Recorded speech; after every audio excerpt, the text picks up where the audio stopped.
Any luck? Okay.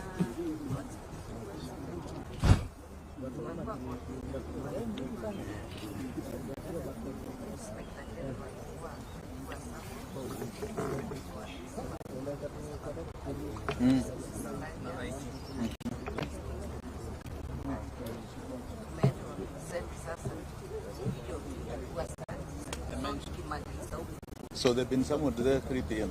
Yes, so 3 p.m.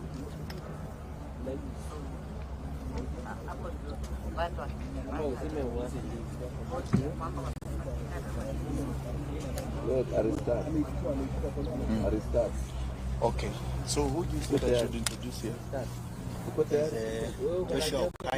So what we'll do, we'll ask everybody here to introduce themselves. Okay, are we ready? Yes. Asanteni sana. We want to thank you all for coming, especially the fourth estate. This is a very serious moment in our country's history. We are going through probably the worst times of constitutional delinquency we have ever witnessed from a head of state. We have a head of state who has decided that the constitution is irrelevant. We have police officers and so-called armed forces that have decided that our democracy and the tenets for which our forefathers fought for this country have been suspended. There is only God that we recognize that is above us. Everybody else is below the sovereign Kenyan. That is the wish of God. That is the constitution of this land. We have a statement here in relation to the killings and abductions that have been going on in this country ever since the peaceful demonstrations that started in June. Many of us on this table are victims of this.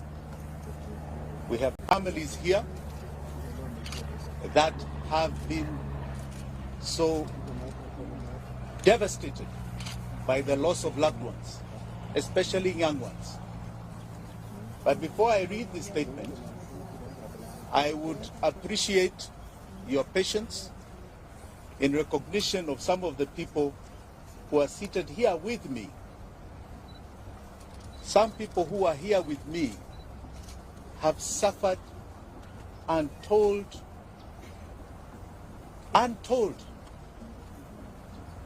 inhuman treatment, all in the name of exercising our democracy as enshrined in our constitution.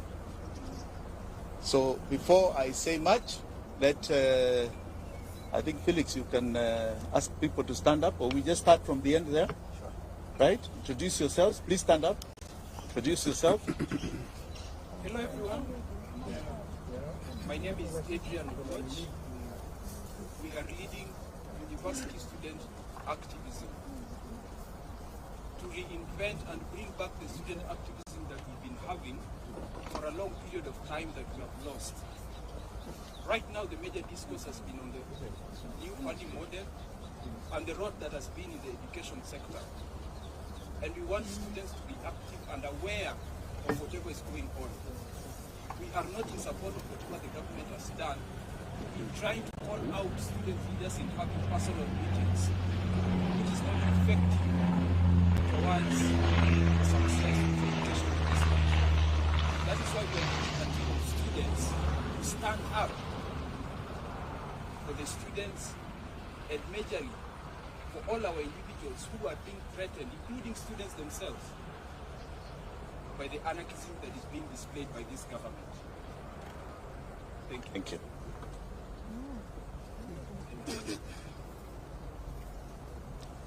So hello everyone. Hi. Can see this issue because I believe at stake here is our very lives, our very existence. Police are killing people, acting people, and I don't know why it should happen in the media, the social media, about the bodies that were retrieved from Kware, the families of the victims, they are being threatened. The youths who helped to retrieve the bodies, they are being threatened by the DCI. I think this is uncalled for, and this is what we should stop. I don't know why people should lose their lives for someone to cling to power, for someone to refuse to get out of power. I think people have spoken, the people of Kenya, we saw the protests. President Ruto in power because this man came into power through lies, lying to the people of Kenya, and this is what we are dealing with. We are dealing with an evil system that people who stop at nothing to continue killing into power. This is the problem that we must deal with squarely and know how to get out of this mess. Thank you so much for now. Kimani is a one-man army. Yes. Kamau, sorry. Endelea, Kamau. Thank you.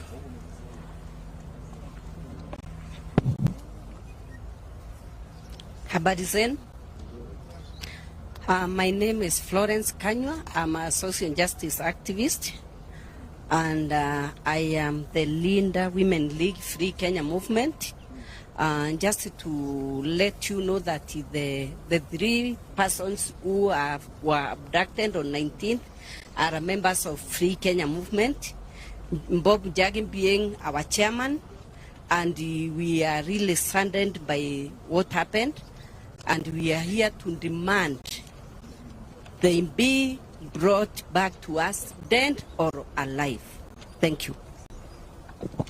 Good afternoon. Charles Ole Sakei. I'm Charles Ole Sakei from Kajiado County, youth leader from Kajiado. I am here representing Bob's family. I am from Free Kenya movement. We have been on the ground with him, championing for our rights. And the reason we are here today is because someone somewhere has decided kuliwa. Hatusemi walikuwa abducted. Serikali haijatupatia majibu. Leo ikiwa ni siku ya 15 tangu hawa vijana kuchukuliwa na kupotea. Polisi wamedinae kwamba waliwa arrest ama wanawa. Lakini tumekuja tujiulize pia, kama polisi wanasema hawakushika hawa watu ama hawayuko na hawa watu, watuambie nani wako nayo. And I want to ask, itakuwaje kuna milisha ina operate kwa hii nchi na rais anasema hajui? Anasema hajui kwamba kuna watu wamepotea. The president the other day said that he is not aware.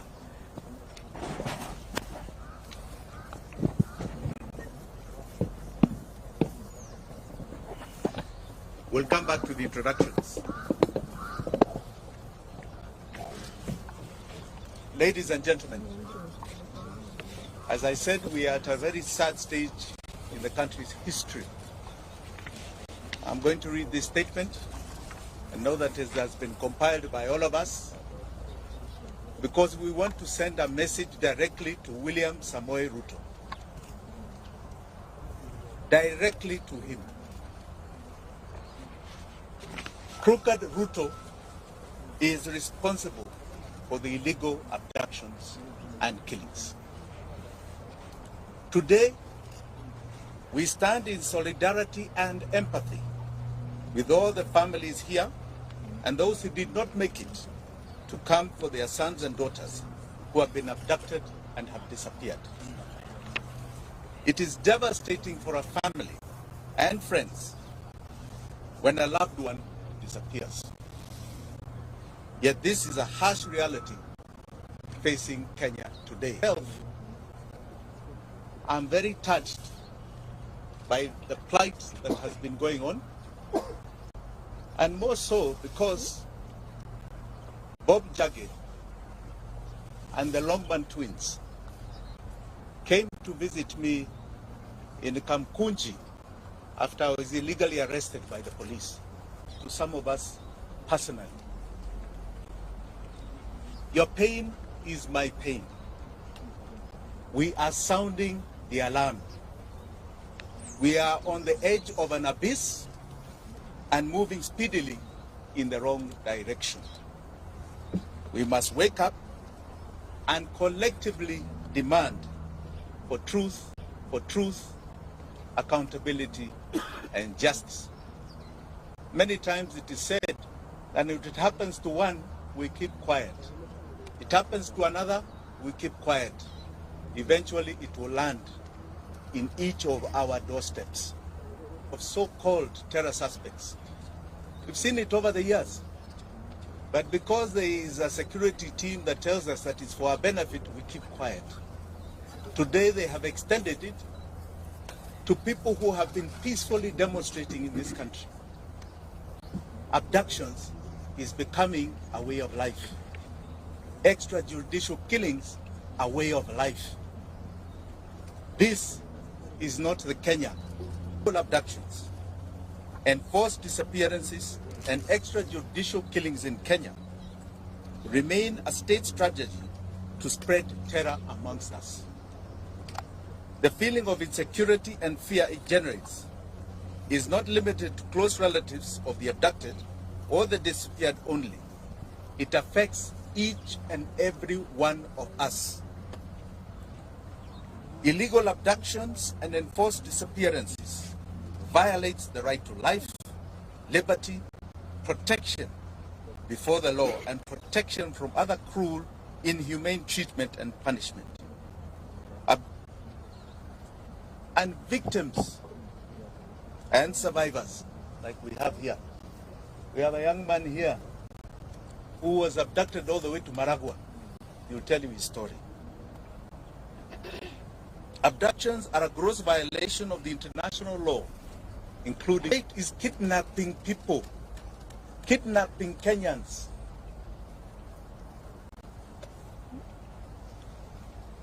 They are a crime against humanity. Family and friends of people who have been abducted and disappeared experience slow mental anguish,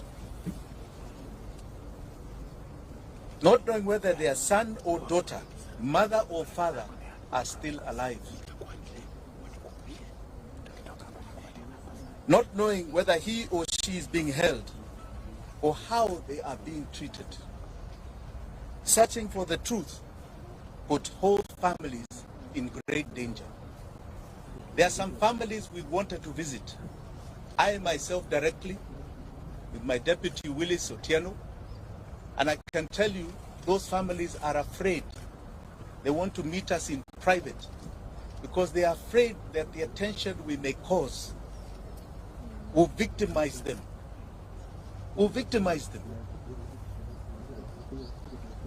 No order or instruction of any public authority, civilian, military, or other, may be invoked to justify a form of abduction, stroke kidnapping, to enforce disappearance. Any person receiving such an order,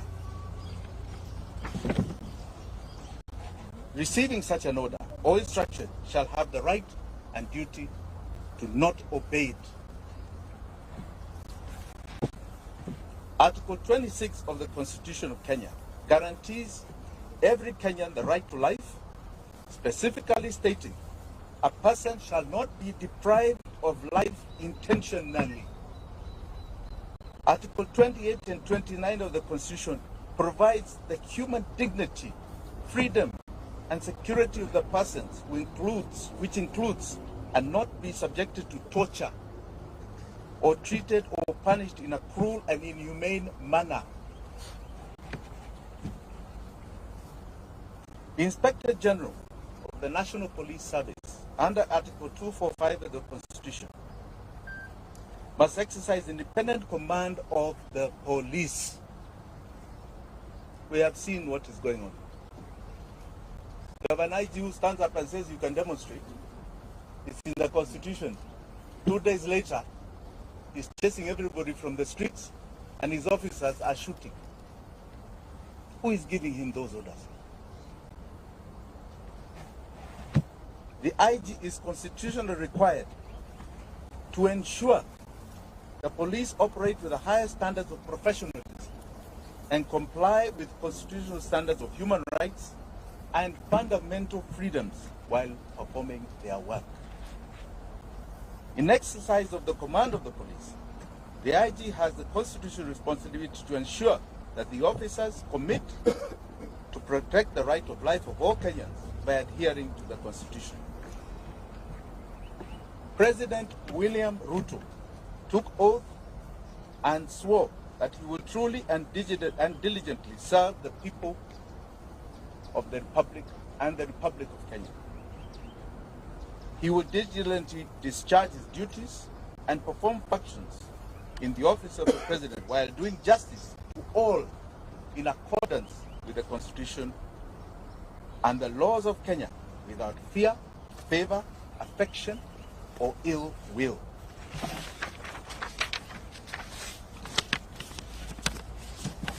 President Ruto, and I say crooked Ruto, the crooked man, took oath and swore to faithfully bear true allegiance to the Republic of Kenya and will obey, observe, protect, and defend the Constitution of this country. And he will protect and uphold the sovereignty, the integrity, and the dignity of every single Kenyan. That is an oath you are swearing to God before 54 million Kenyans.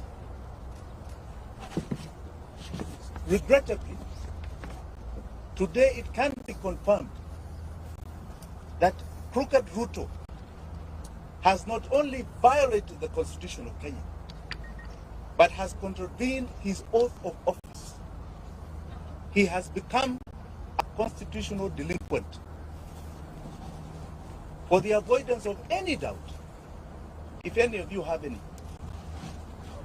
crooked Ruto is solely responsible for the abductions, enforced disappearances, and the murders of young Kenyans, Gen Z. He has turned his police force into a political militia. Kenyans must never forget William Ruto's history. And Kenyans will never forget what he's doing to us today. Crooked Ruto is hypocritically mocking, laughing, and demeaning the abducted, disappeared, and murdered sons and daughters of this country, and their loved ones who are painfully crying daily. The only crime they have committed is exercising their constitutional and democratic right to peacefully and unarmed demonstrate on the streets in our country. We will not yield to crooked Ruto's tyranny. We will not. Because to yield is to advertise to all those that have fought for the democracy that we have today, starting from 1920. We are telling them that we have succumbed to the will of tyranny. William Ruto will not take us there. He is no different. When you look at that man, read the history of people like Pol Pot of Vietnam, Adolf Hitler. Read the history of Amin Dada, who was just next door to us, Umar Bashir, who created atrocities in Sudan. He is no different. It's not a man to glorify. That is a man to feel shame that he represents this great country called Kenya in any position. Finally, I wish to assure the abducted, the disappeared, and their families here and home You shall never be forgotten by Kenyans. Ruto may forget, may ignore, but we will never forget. You are the true freedom fighters of our time. You are the heroes and heroines of this country. Forgetting you is rejecting our own identity. Forgetting you is to renounce the meaning of our life. Forgetting you means that we do not even love our own families. We will keep the memory of our abducted, our disappeared, our murdered. Forgetting them is allowing crooked Ruto to achieve his goal of erasing our loved ones from this earth. We are going to continue demanding justice. We shall relive their memory as we do. The abducted, the disappeared, the murdered shall live forever in our minds, in our hearts, and etched in the history of this country. Thank you very much. Do you have any questions? Yes. What's your name? My name is from the Siogopi. Mm-hmm. The president recently said that he is not aware of any case of abduction, and should there be someone who is aware of such a case, should provide the name to PS Kumon. Have you and your team done? You know, crooked Ruto has a big problem. He seems to be delusional. The information is in public domain. The media has over and over stressed names. Are you telling me he does not listen to the media? He doesn't watch TV like all of us? If he was true to the oath of office that he took, he doesn't wait for people to submit names. He would have already set up an inquiry with the allegations that are already there. He should be informing us what is going on. The only reason he is doing that is because he is the one who is doing it. Okay? Let us not mince our words here.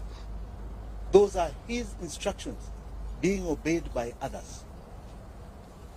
And he will be held to account. The days when people just got away with things are over. The level of accountability Kenyans are demanding, and the world, is at an all-time high. He will not get away with it. Any other question?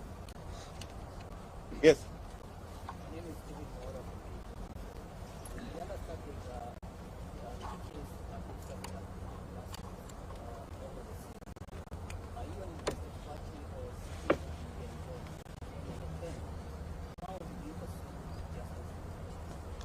You know, justice for the victims is historical to us. When we had ICC, that was an attempt to deal with justice for the victims. We had 1,400 people who died, 2007, 2008. Today, we are talking, we don't even know the exact number. We have bodies in the mortuary, unclaimed, unidentified. We have bodies being found in rivers and swamps and dump sites. We don't know how many. We can only estimate there may be a few hundred. I think we must start looking for justice elsewhere. We are going to make sure they are accountable in this country. One of the greatest cases that has happened, and I like you to all follow this case, is the case of justice for Baby Pendo. Baby Pendo was murdered by police in 2017. And that case is coming up October the 3rd in our High Court here in Nairobi. That case is taking to court what you call the commanders of that case. The OCS, the OCPD, regional commander, people who actually committed the murder, and holding them personally liable, criminally liable for the death of baby Pendo. One case at a time is going to achieve things you have never imagined. We've been very supportive of that case. It has taken 5 years. We are now almost at a critical point. So I want to warn all these commanders who are taking instructions. Watch the baby Pendo case. It is coming to you, each and every one of you. Whether you're the IG, whether you're the DCI, whether you're NIS, whether you're not CPD, it is coming to each and every one of you. And you will face justice for the victims. Yes? My name is Daniel Sahi. Do you think the courts are doing justice to those people that have had the cases, their cases taken to court? So far, I have no major complaints to the court system. I don't. I think they're doing a very good job. Today we got an order. I think the IG is supposed to appear this afternoon. Yes. Well, I think we're quite happy with what is going on in our courts. Yes. My name is Sophia from Kifo. Yes, Sophia. To clarify, have you? I know you have. I just want to hear from you. Have you actually reported, the missing people, and what has been the reaction from the DCI and the guys that you reported the cases? They have been reported to every single police station that is responsible. In other words, where we assume, let's just say we are assuming, were the areas of abduction or the areas where the families come from. They have been reported. Have you ever sought a comment from the IG? Have you? You're asking us, have you? Why are you not seeking comments from those people? They are the abductors. They are being accused every day. I'm here accusing them. Let them stress their defense. Okay? I was just asking if you follow the due diligence. Absolutely, absolutely. But the onus is not on us. The onus is not on us. It has been done. But don't be like them who want to say, oh, nyinyi mufanya report, mufanya. It's not about us. You think people are creating fake bodies and fake missing persons? Let's be sincere. It has been followed. And as you can see, there are people who are living in their own reality. They don't want to acknowledge that there is such a thing. Yes. Yes, Lugo. So far as Jim Wanjigi, how many families have you reached to be able to communicate about the missing persons? How many families? How many are there so far? About 12. About 12. Yes, about 12. But as I told you, we are having very serious challenges because these families are very frightened. And they feel if we draw too much attention to them, they'll be victimized. Even their other children will be victimized. But so I would like to keep it a bit quiet. Yeah? Anything else? Yes. Yes, good afternoon.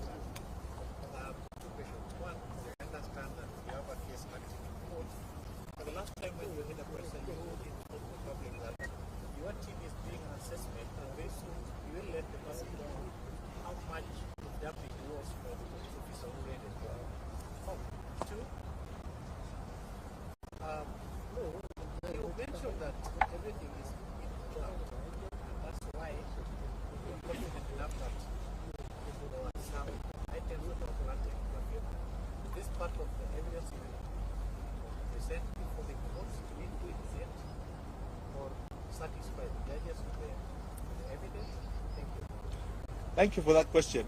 You know, I didn't call this for myself. I was here to talk about others. Kesi yangu itakuja. And I want to assure you, as I assured you then, it will be a shocker case. Okay? A shocker case. But I'm not here today to talk about that. I'll come to me. Today, I am here. All right? There are people who are not here, who have not only died, others have been abducted. We don't know whether they are dead or alive. I think that's really the concern. Mimi niko hapa, niko hai, niko sawa. My family wako hai. Sindio? So we'll come to that. Yeah. Sorry, last question. Yes. We know some of the people that were abducted, they are ndio wanategemewa kama watu kwa familia zao. You as My friend, why are you asking me of private arrangements? Hiyo hapana kitu ya public. Kuna watu wengine ambao wanasema kitu. Any other question? Yes, ndugu yangu. From? Sorry.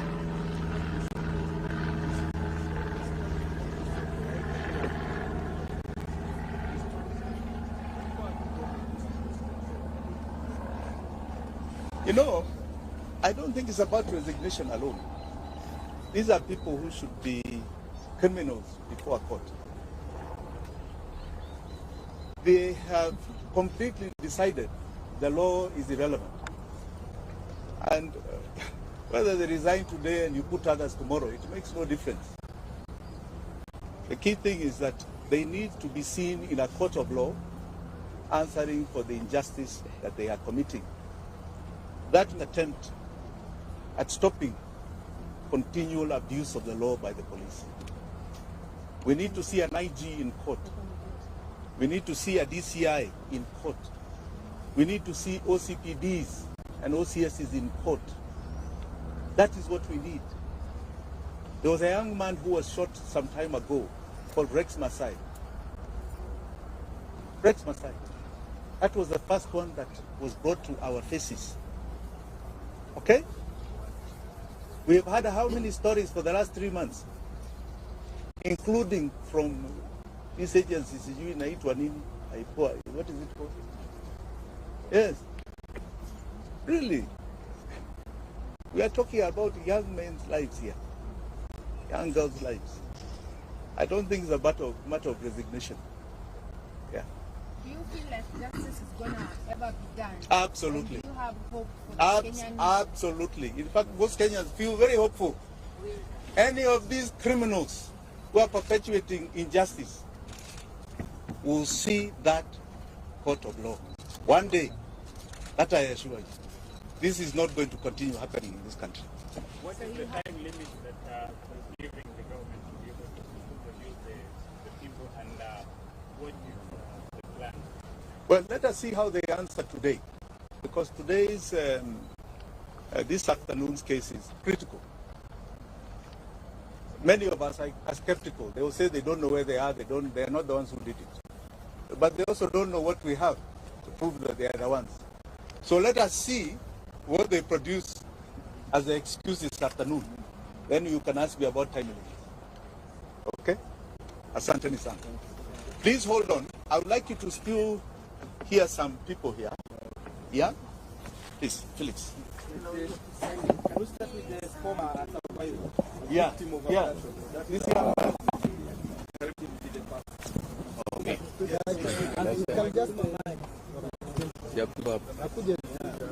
Exchange the Down with extrajudicial killings, down. Down. Viva.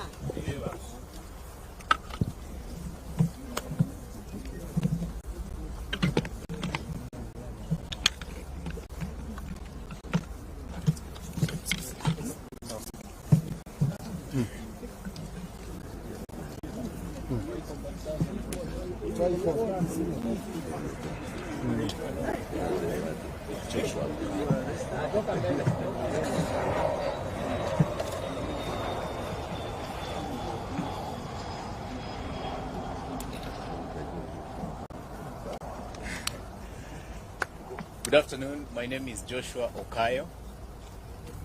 I am a student undertaking my advocates training program at the Kenya School of Law, and also the president of the Student Governing Council at that institution. I have been very actively participating in protests that we've seen in the past 2 months. And I remember on 18th of June, I met Advocate Wakili Willis here. We were actually with him on the street. And it appears to me that this was history writing itself. I got abducted on 26th of June and was released or rather when I realized that I was released, that was 28th of June. Because I found myself at the bank of Maragua River in Murang'a. So today I'm here because I'm here in solidarity with the families, friends, relatives, and everyone else who are related to our brothers and sisters who have since gone missing but have not been found. I am here because this speaks to me. I am here because I identify with the case in question right now. Were it not for efforts like this, were it not for such pressure, probably I would have been found dead. Sometimes I sit down and reflect, and I see the mere reason why I should also fight for other people, the way my friends and the whole nation fought for me. I would encourage Kenyans to all push for the release of these people. And to William Ruto, the young people are on your case. We are on your case. You have seen people going around the country exposing fraud, exposing theft and corruption. That is just a process to ultimately get you out of office. It might take time. It might be slow. But I can promise you, ultimately, the voices of the people of Kenya shall reign supreme. I want to say pole to the families, because I know how this affects families. Family members, they could do nothing. And you know, the problem is that we have a generation that believes we are very powerless to the extent that a president cannot be called by name. We have to change our view, and we have to avoid this self-aggrandizement that has been, the impression of self-importance that has been sold to us, and we have to call.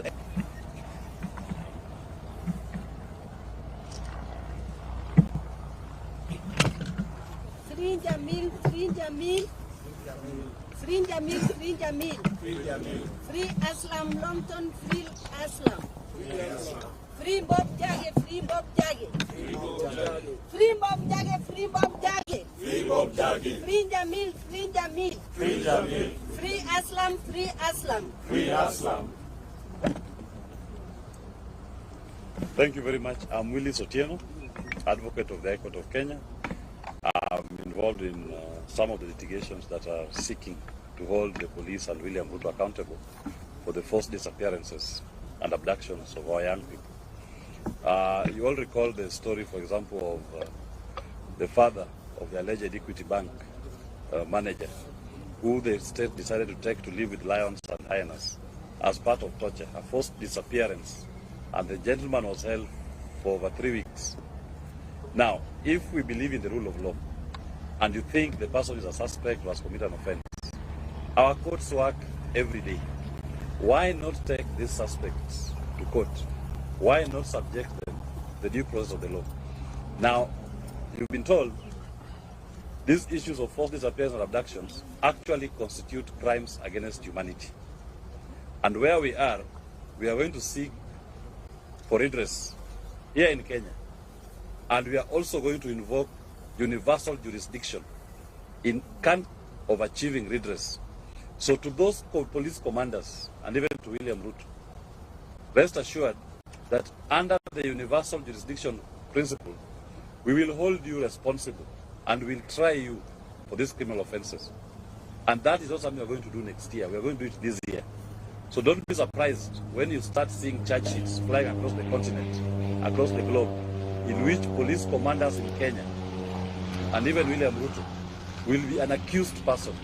Those fake charges they register in Kenya against innocent Kenyans who are exercising their rights under the Constitution, we are going to have genuine charges registered against them in their names in Kenya and abroad.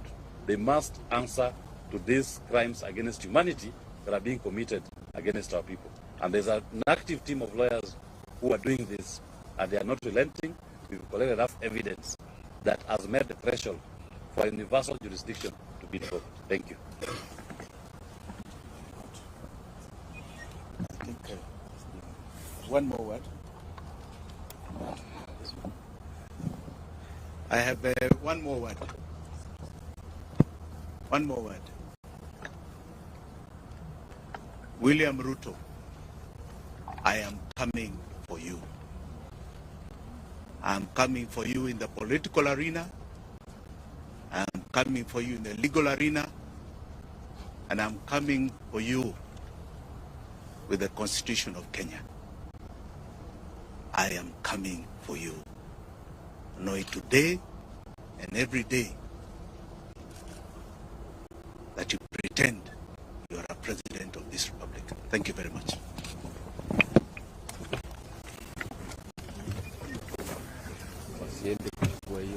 Kujeni.